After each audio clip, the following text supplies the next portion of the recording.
Wine Work and Passion is brought to you by the Napa Valley Wine Academy, America's premier wine school and two-time winner of the WSET Global Wine Educator of the Year Award. You can find a course that's right for you at napavalleywineacademy.com and use the code in our show notes for a special discount.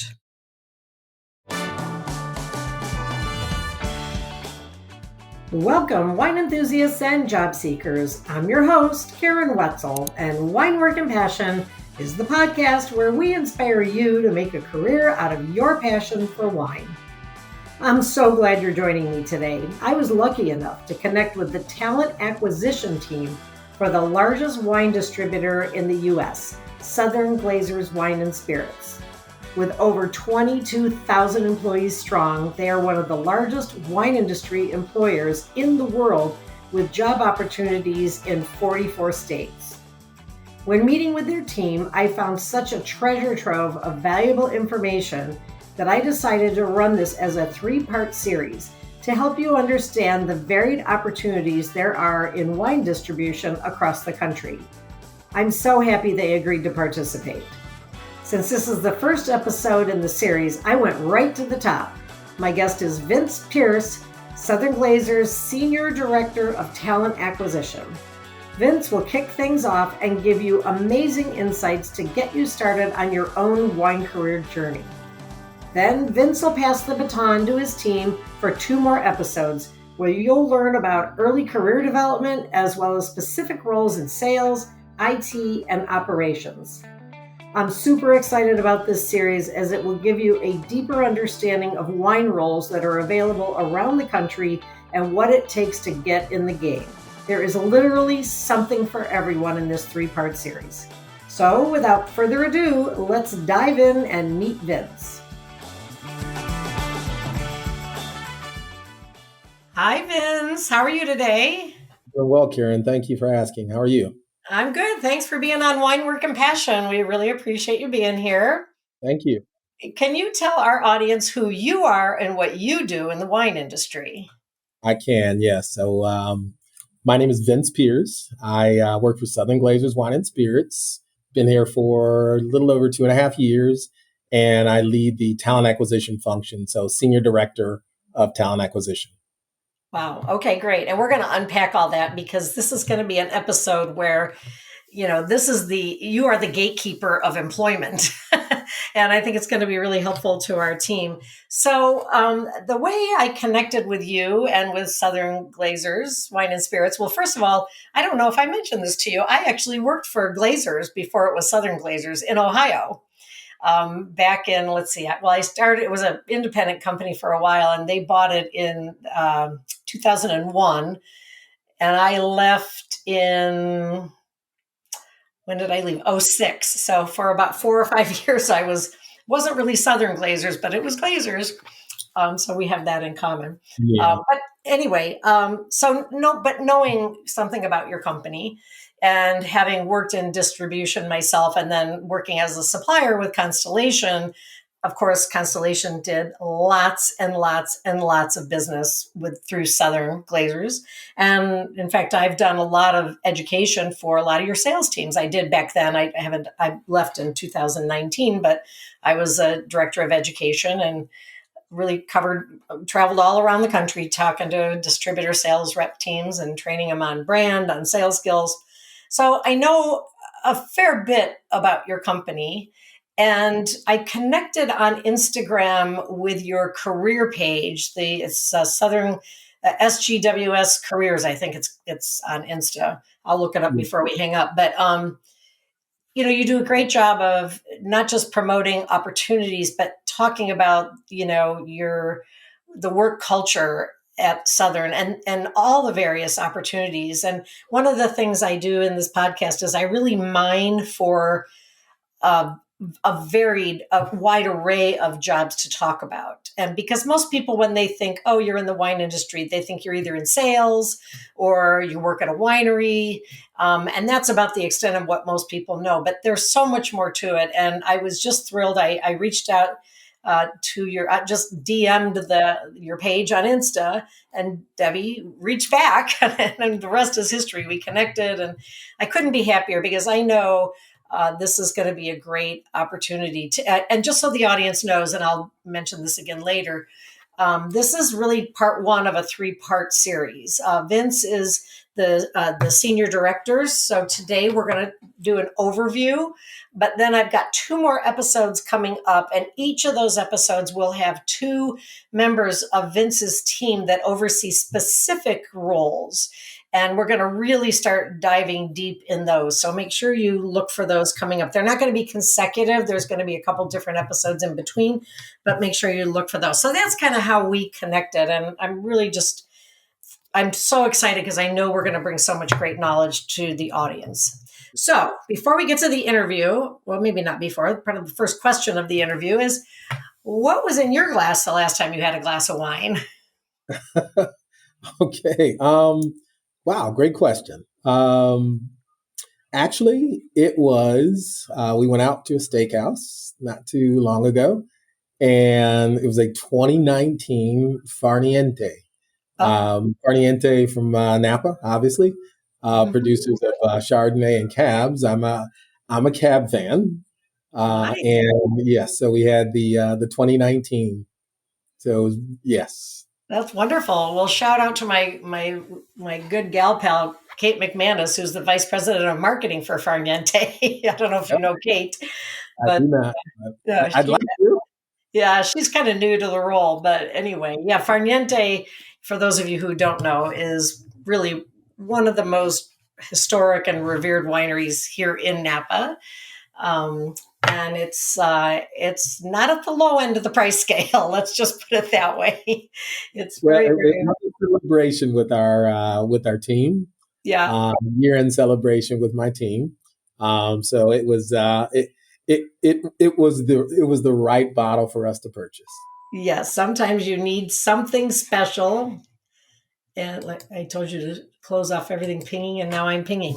Yeah, you have to have something special, especially around the holidays, because boy, your teams are working hard right now. It's OND. Yeah. So that's what happens. So let's learn a little bit about you personally, because one of the things our audience likes to know is the individual's journey. So tell us about your journey. How did you go from maybe college to working in the wine industry?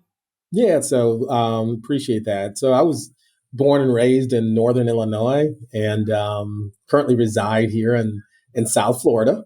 Came from a big family that was very, very much influenced by sports. So we there wasn't a point in time where we weren't off doing something outdoors, and just a big family of 8. And so we could basically field our own baseball team, and sometimes we did. So it was fun times, but all of that sports influence, it helped me to obtain a scholarship. So I had a full ride for baseball, where I attended the University of South Alabama. And once baseball was over, walked out with a bachelor's degree in business administration. And that was my first opportunity of really getting from the cold weather climate into a really warmer climate down in Mobile, Alabama. And I think it stuck because I found my way to where my life experience led me from shoveling snow to finding ways to build sandcastles on the beaches of Florida. Oh, I love that. That's a really great metaphor. I feel your pain. I'm from Cleveland, and I've been here in Napa for 8 years, and I don't miss shoveling snow at all. I know. I did my share. So when did you so you graduated with business administration. What was your first job? Your first official job after you graduated? I went into was in production management for a web printing company based in New Brunswick, New Jersey, and was there for maybe 4 or 5 years until I actually found that was probably not my life's calling, and went into sales with the Nestle Corporation. And, it gotten to a place to where that whole client facing, customer facing experience ultimately led me into recruiting. And at the time when someone reached out to me to ask, hey, you should consider headhunting, I had absolutely no idea what a headhunter was. And so I explored it and found that it was similar, lots of sales type of activities associated with it, where it was on the agency side. And ultimately, you had to build a desk of clients. And, fortunately for me, I had enough contacts to where it yielded a nice experience in terms of quality of life changes. And so I found a way to parlay that from a small national agency to more of a niche focus, and then ultimately I moved from the agency side to the corporate side, which back in those days it was really difficult to do. But it was with Walt Disney, and so I was in the city of Orlando, and I headed up talent acquisition for the IT team. So I was the IT recruiting manager for legacy systems at Walt Disney, and I supported Disneyland, Disney World, and Disney Hong Kong. And so, that experience led to Dell Computers reaching out to me to have a conversation about a position they had.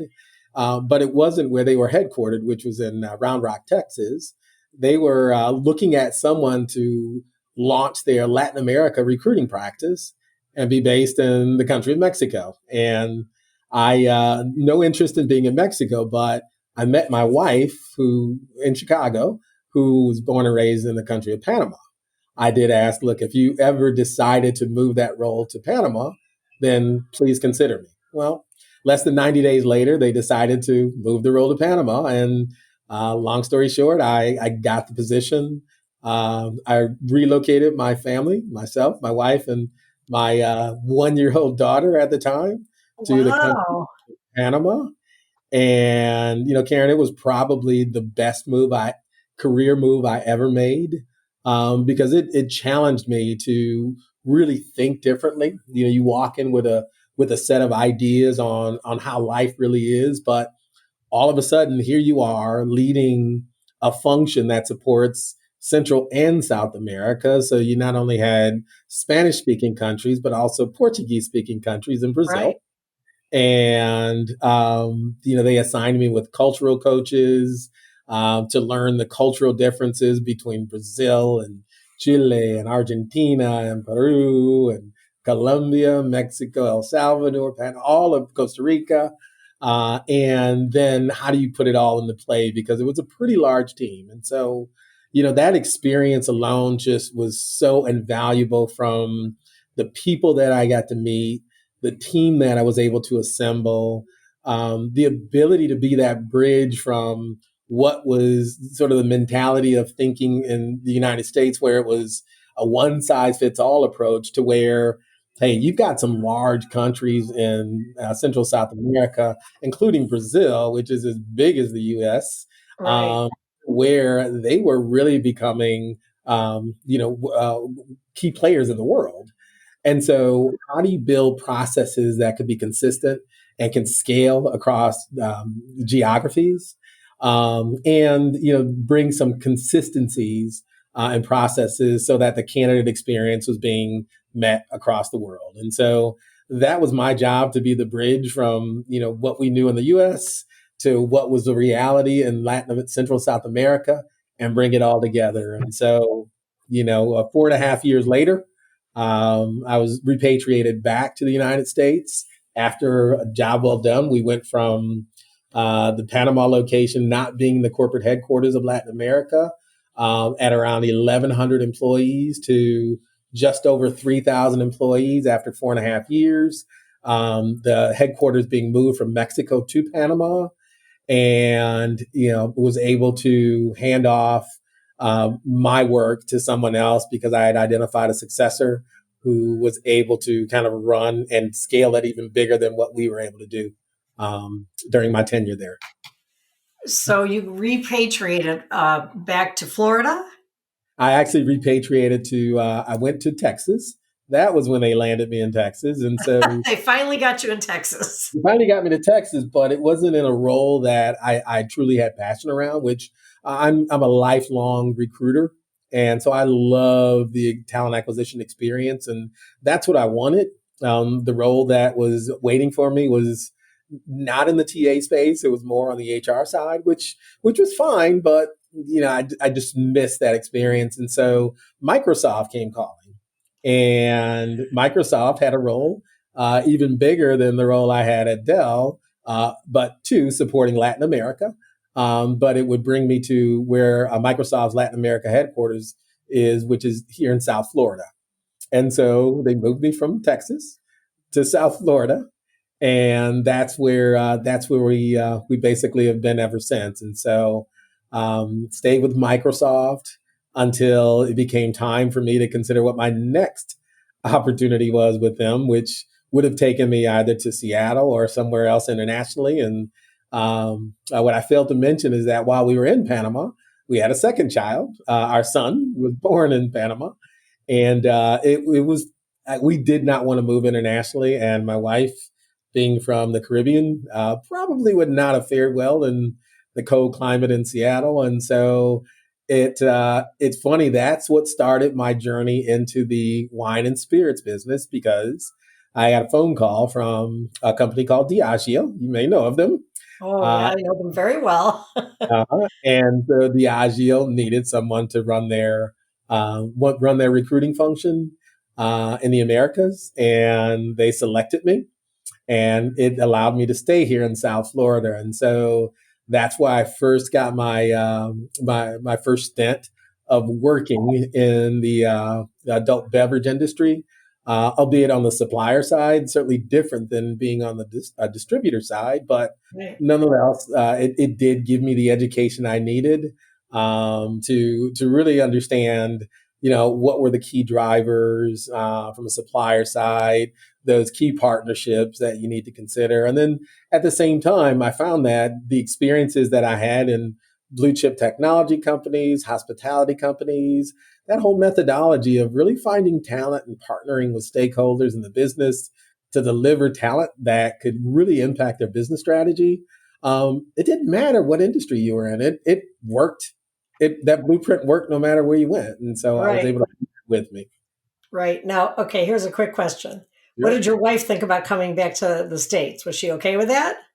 It was funny because my wife had moved to Chicago when she was right before she started high school, which being from Panama, going into, and it was in February, by the way. Oh Um, boy, what a yeah, shock. it really tested her willpower to be able to adapt to an environment outside of a tropical environment. So Right. she struggled, but ultimately, Chicago became home for her. And so, it was the part of Panama where we moved and where she grew up. Although Panama is not a huge country, obviously you've got the canal there, which is you could be on the Pacific side and then maybe an hour and 10 minutes later on the Atlantic side. Right. She was more on the Atlantic side, and we were on the Pacific side. And so her family was still a little ways away, an hour and a half, but it was difficult to I won't lie, it was difficult to inform her, hey, it's my assignment's over, Right. it's time to go back.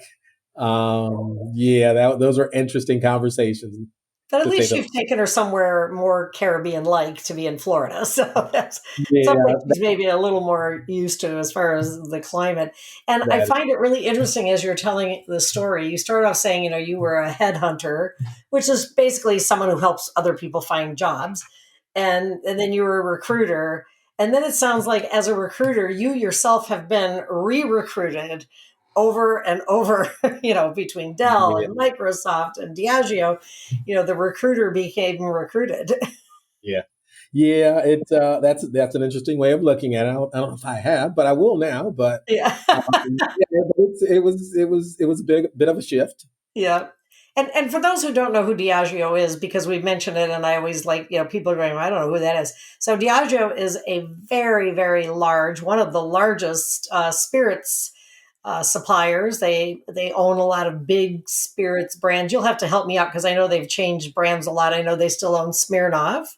What are some of the other big brands that Diageo owns? Johnny Walker. While I was there, they acquired Don Julio, so frequented their facility in Guadalajara.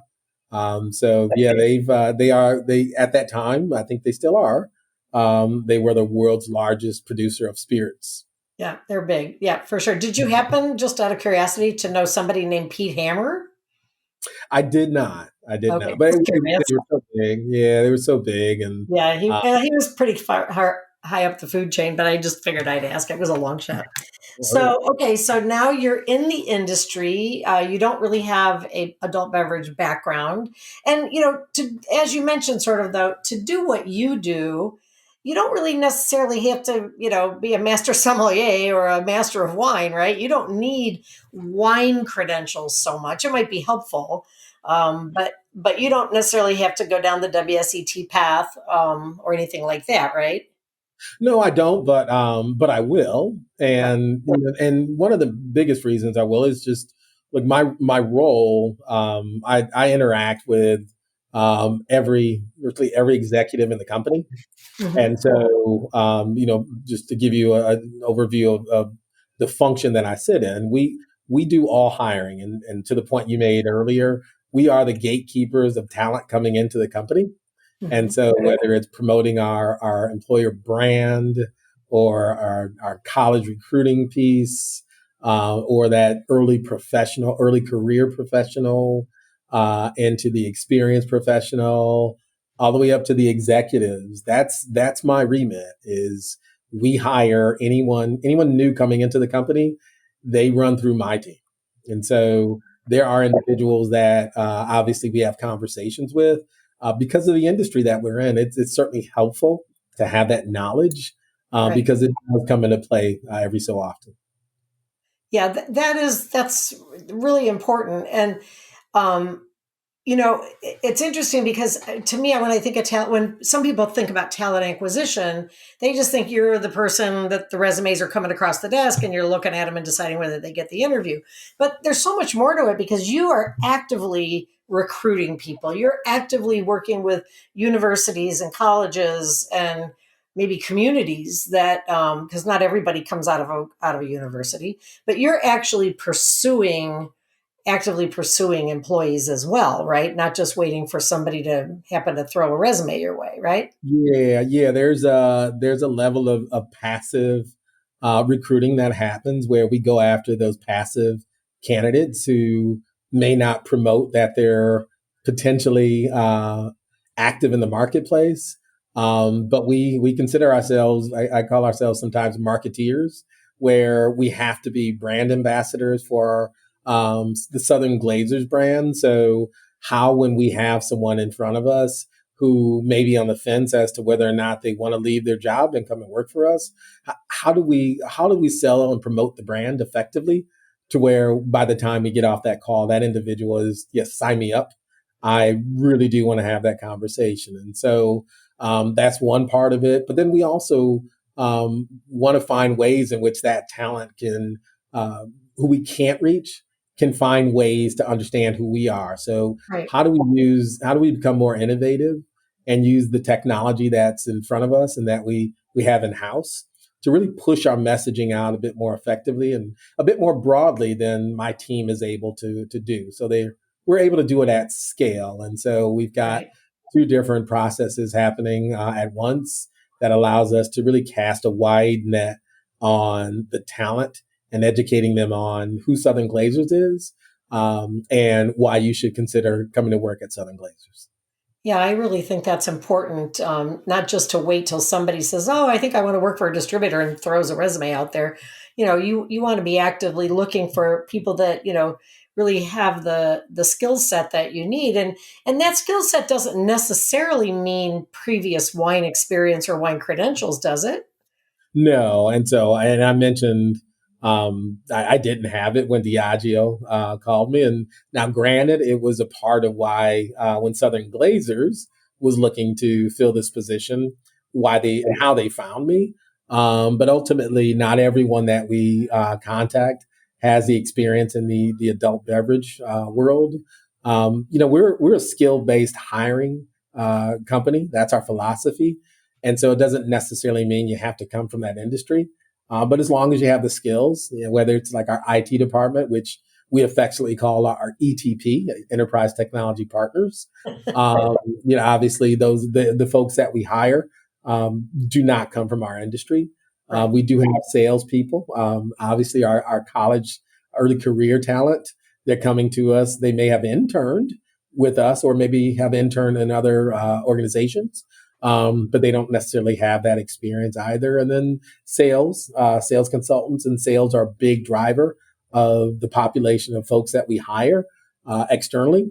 The majority of them do not come with that experience. And so we feel we've got a solid process in place that puts individuals through a really structured onboarding program that allows the gaps that may exist in their knowledge of our industry to be filled through trainings, learnings, shadowing opportunities, so that when it becomes time for them to jump into their role, we feel we've effectively trained them and given them the tools and resources they need to be effective at their jobs. And what are, so let's say, you're either by your recruiting or somebody just sending a resume. What are things for in general, because I know your team covers a lot of different roles, but are there certain things that sort of move that catch your attention either in a positive way or in a negative way? In other words, is a college degree really a prerequisite in your opinion, or is it, especially talked about sales being the biggest group, is having some kind of customer facing experience, whether it's not necessarily with wine, but have you worked in a restaurant or have you worked in a retailer? What are the hot buttons that get your attention and say, oh, this is somebody I want to read more about?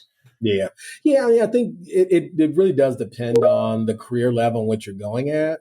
But, if I would, thinking in terms of sales, again, as that's a big amount of, in terms of numbers of hiring that we do on an annual basis, it is important for us to have some sales related experience. Right. That would be ideal. If it's an early career talent, having some form of an internship experience that they can, parlay into, a solid full-time role. But, we also look at not everyone has that luxury of having the experience in terms of, the college experience. So, Right. we do look at not all of our roles require a degree. Right. And, so we do look at some of the city colleges, some of the community colleges for talent that might have, great opportunities, whether it be being a participant in some of the student body organizations, community service. Those things are important. Just any project-based work where we can gauge level of engagement or maybe leadership qualities that we tend to look for, where we can just kind of take some that are kind of, that early entry into like leadership qualities and start to build off of them when we start to bring them on board. Those are the kind of things we tend to look for. Yeah, and I'm glad we talked about this because, first of all, the great thing about wine and adult beverage distributors is they're in every single state. I mean, whether it's Southern, you're the largest. How many states are you guys in now? We're in 44 states. 44. So you're in almost every single state now and growing and probably get there someday. But as long as somebody's drinking wine in your state, there's a distributor attached to that bottle probably. And it's important, I think a lot of people feel, I get calls all the time. I also do career coaching and I'll have students that will sign up and they'll say, well, I have to get my WSET level 3 because I want to go pour wine at a tasting room. What? You'd be shocked to know how many people here in Napa do not have even level 1. So, I think there's a little bit of a myth that to get into anything, whether it's sales or, a sales role in particular, but also, tasting room, you don't always have to have those big credentials. It's, of course, if you're competing against other resumes, it helps for sure. I mean, you don't want to say, oh, well, I don't need it. Although, funny story, when I was in the distributorship in my early career, hate to admit it, this is back in the 80s. I was working for a private company, the one that ultimately became Glazers, and I was selling to restaurants. And I said to my boss one day, we had one guy in our distributor that was on the Master of Wine path. And I said to my boss one day, the owner, and I said, should I be starting up, taking some beginner classes, and he goes, nah, we'll teach you everything you need to know. So I found myself in my 50s, fast forward later, I wanted to be an educator, and boy, did I have a lot of catching up to do. So now I'm taking classes with like 20-year-olds or 21-year-olds anyway. But it never hurts to have some credentials under your belt. Absolutely, that's true. And you know what? And even to the point that you made as a career coach, even if you don't, just having that ability to look at what you do well, and as you look at that and identify that, understanding the opportunities that you feel those skills can transfer easily into, and being able to articulate that, I think that's extremely helpful as well. Yeah, I totally agree. There's a lot of roles in the world that they don't call them sales roles, but if you look at them right, you can see there's a lot of sales in there. Restaurants, if you're a waiter or a bartender, there's a lot of sales going on there. Yeah. And every time I go to a restaurant, anytime I see a great server, I case in point, it was about 6 weeks ago. We were in New York at a conference and went to Tony's and enjoyed a nice glass of wine. And the waitress was just amazing. And I just told her, I just love your personality. You would work so well in our environment. If you ever get tired of the industry you're in today and want to consider joining our company, here's my card. A week later, she shot me an email. Wow. And we struck up a conversation. She grew tired of being in the restaurant industry and got her in a process. I have to follow up to see where it wound up for her, but those are just things that are commonplace on our side. It's just great service is hard to come by. And so when you see it, you want to reward it. So you really always are recruiting, aren't you, Vince? Yeah, unfortunately, I don't know how to turn it off. It's a blessing and a curse. It's like being a Chicago sports fan. Right. Well, you being from Cleveland, you got to know it as well. Oh yes, it's hard to be a sports fan from Cleveland. Not so bad being out here with the 49ers and the Giants. There you go. Really hard in Cleveland. Yeah. So you have a team. How many management people are on your team? So I have so today I have 3 directors who report into me. One that covers our commercial practice, one that covers operations and our non-corporate ETP roles, or non-ETP corporate roles, I'm sorry. And then I have a director that really is tied more to my recruitment strategy. So they're sort of a jack of all trades that looks at technology, looks at processes, all of those things that are important to us from a compliance standpoint. That she's there, kind of my right-hand person. Then I have a manager who oversees our IT department hiring. I have Debbie. You mentioned Debbie, my recruitment marketing manager, which was a role that didn't exist when I joined. And so I'm proud that worked out. And then I have my early career manager, and Chip Teresi, who you'll talk to at another point in time. Right.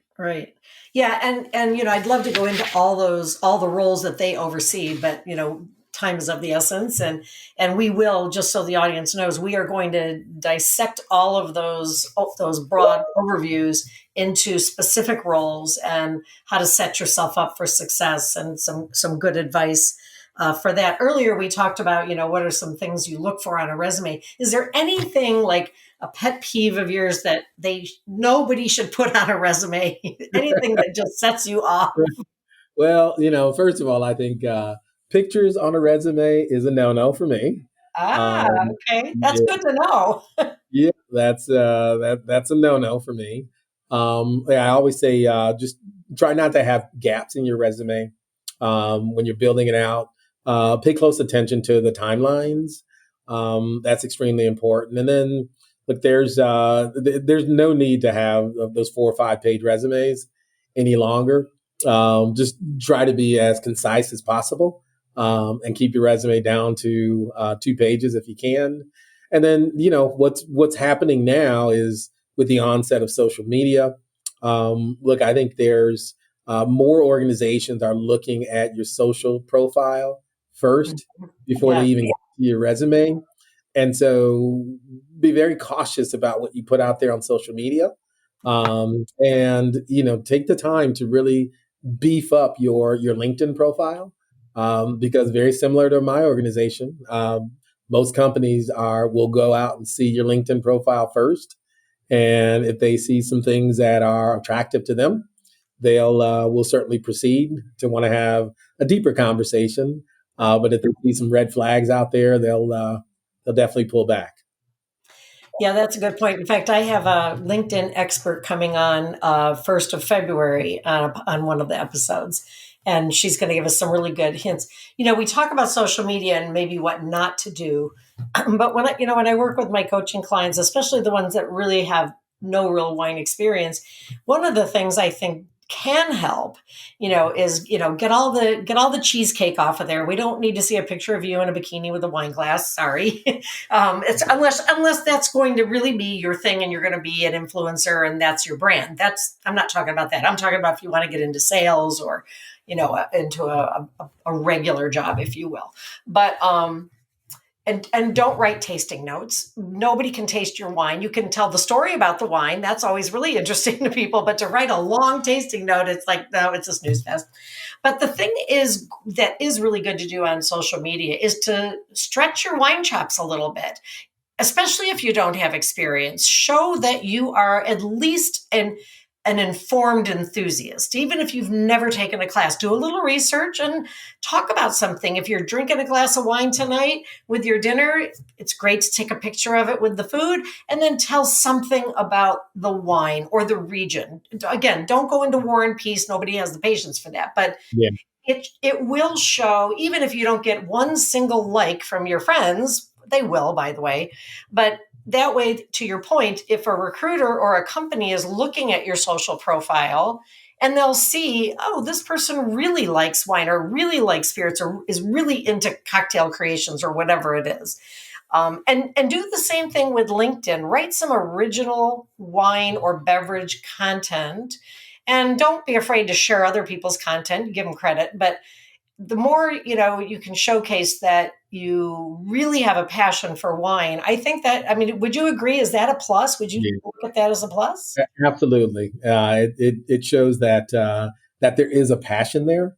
Right. And so obviously that's something I would recommend it. You mentioning that, I actually wish I wish LinkedIn were around when I first started my interest in wine. And, it was a time when I was in Latin America and my wife joined me on a business trip where we started in Argentina and we went to Chile.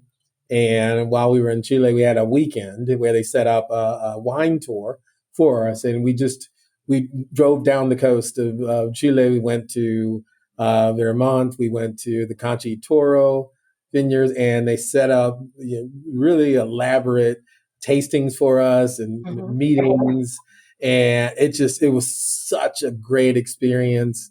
On our way down to Viña del Mar, and just a quick plug, if anyone ever has an opportunity to get to Santiago, Chile, I would highly recommend it. It's just a fantastic vacation.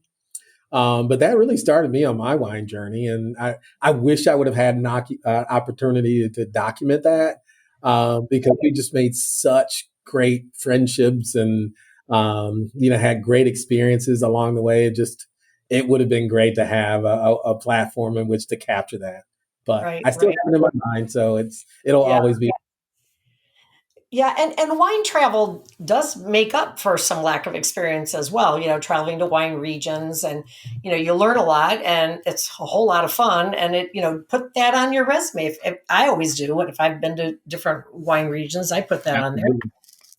So, give us a few of the benefits of working in the wine industry through a distributor, and then specifically Southern Glazers Wine and Yeah, Spirits. yeah. Look, I mean, I'm. It's hard to really define the benefits as a distributor. Because what I say about Southern Glazers Wine and Spirits, we don't make anything, and what we are is we are the wholesaler.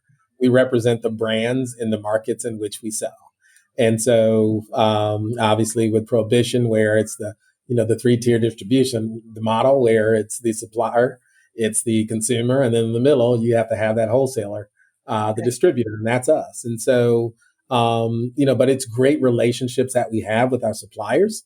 We have an opportunity to, it's interesting because we don't own the brands, but we have to find a way to promote the brands effectively in the markets because Right. that's our job. But then at the same time, we're trying to figure out a way to promote Southern Glazers in a way in which it's our employer brand. No, you're not coming to work for Bacardi. No, you're not coming to work for Diageo. This is Southern Glazers. They are our suppliers, and here's what that means, and here's what that opportunity presents for you as a potential employer. And so, in terms of Southern Glazers, look, we're since 2016 when we merged with Glazers. So at that time, it was Southern Wine and Spirits based here in South Florida. You had Glazers, which was based in Dallas. It was just a great strategic merger. It made perfect sense. Obviously, at the time, Southern was number one, Glazers number three, and together it just solidified our positioning as number one. But there were legacy processes that were in place that it made it a little bit bumpy, that merger. I know. I lived through that. So you know all about it. But I do. fast forward to today, we're just under 20, a little over 23 plus thousand employees, operating in 44 states. We're just having tremendous years the last couple of years. And just we continue to grow, and acquisitions and expanding our supplier relationships are going to continue to be a part of our growth strategy. But once we came out of COVID, we literally, our standard jobs, number of jobs we would have open at any given point in time would range around 800 to 900.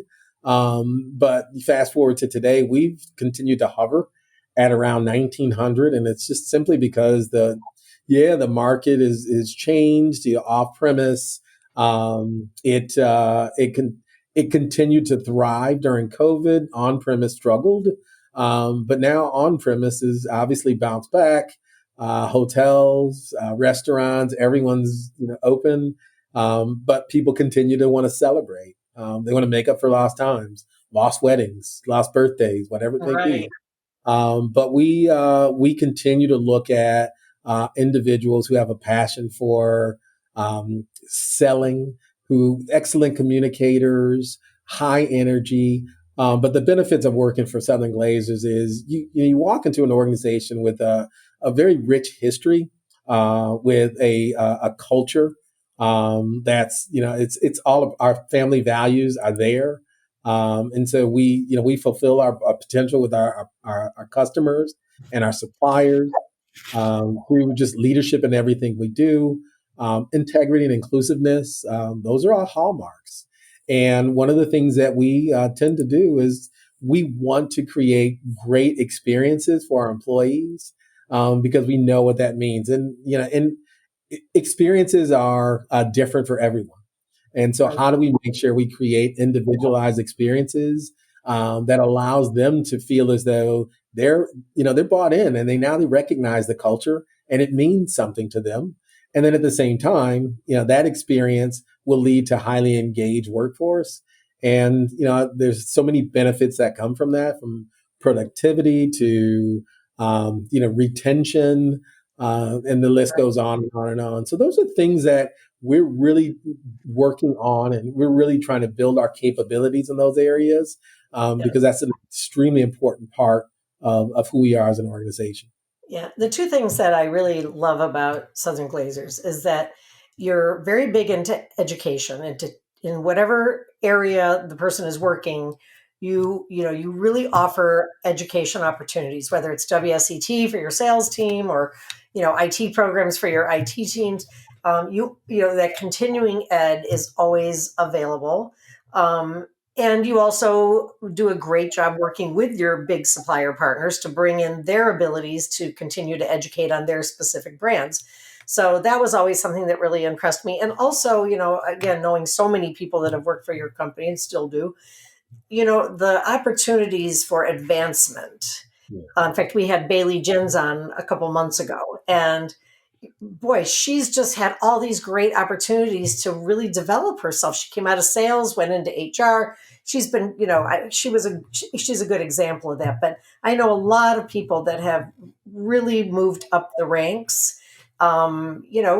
Maybe not tomorrow, but it happens. And you do a good job of identifying those that are promotable, and you work with them and you train them and you get them. You don't just say, okay, we're going to tell you you're a manager now and we're not going to tell you what to do, which Yeah. is very common in this industry. You That's, have a title, but we're not going to teach you what that is. yeah, and by the way, Bailey reported into me when she was in HR. Oh, okay, great. Yeah, she's great. She's really great. Yeah, great example. Yeah. Well, we're heading into the home stretch. As I mentioned to you earlier, I always like to close with some actionable items. We've covered a few of them. Hitting up your social media, making it a little more wine centric. Some of the things you can do on your resume, either to do or not to do on your resume. What other things can somebody who's listening right now? You mentioned you guys have 1,900 open jobs. What can somebody do to set themselves up for success or to get into this industry? Yeah. So I would first do my homework, because I like any other industry, it's not for everyone. And so do your homework, Right. Get an understanding of what it means to be on the distributor side, and then identify who are some of those key distributors that you feel, whose values, based off of what you can identify on the internet, align with your values.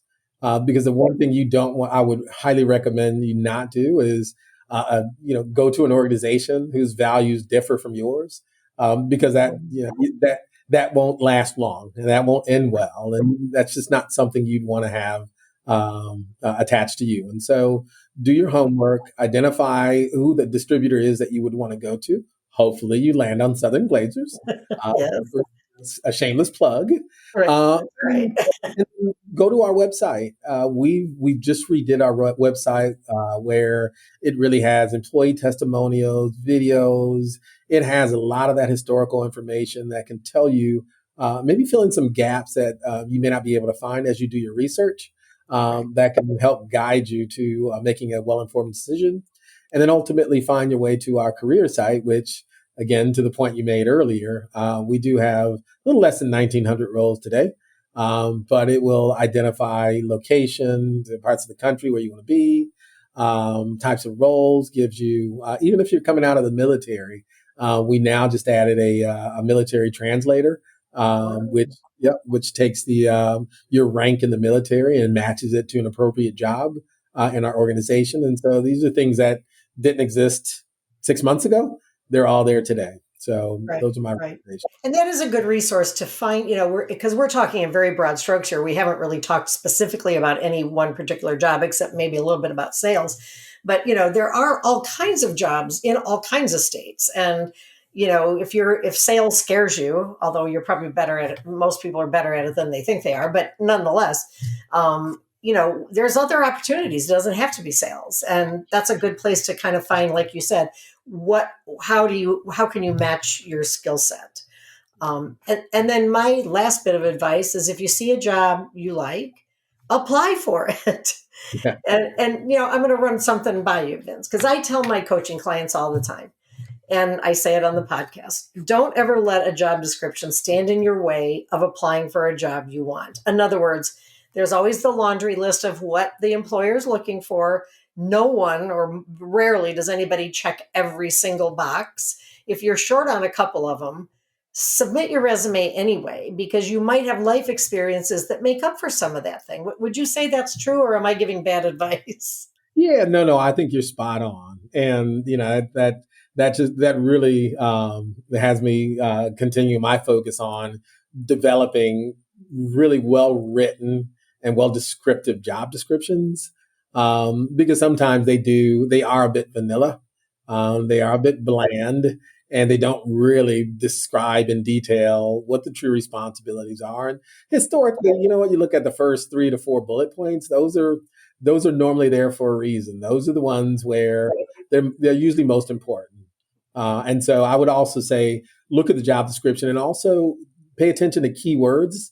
If you see duplications in the job description, to me, that's an indicator as to how you can set yourself up on social media to be found by a recruiter when they do a search for that particular skill. Yeah, and it also is, you can use those words on your resume and you can use those words in your cover letter.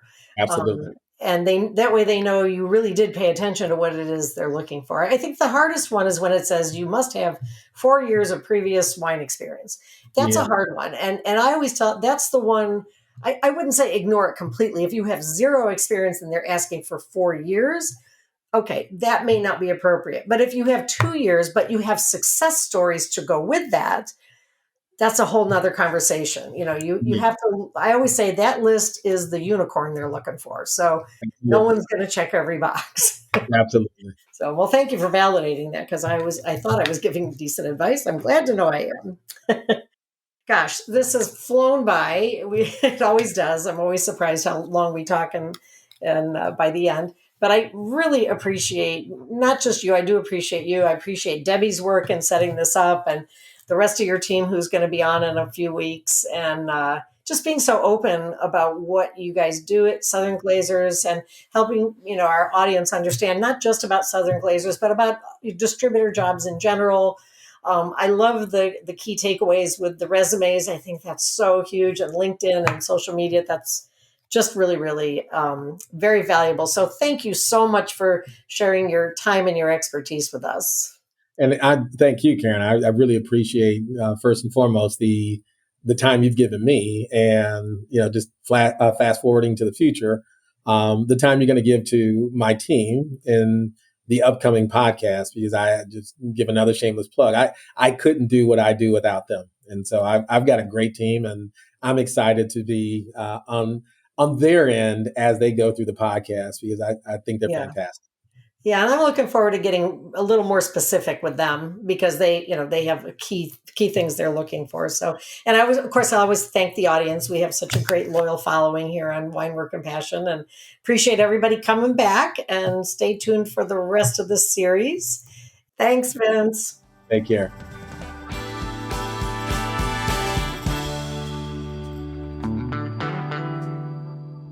Thanks to all of you for joining, and I hope today's show has inspired you to make a career out of your passion for wine.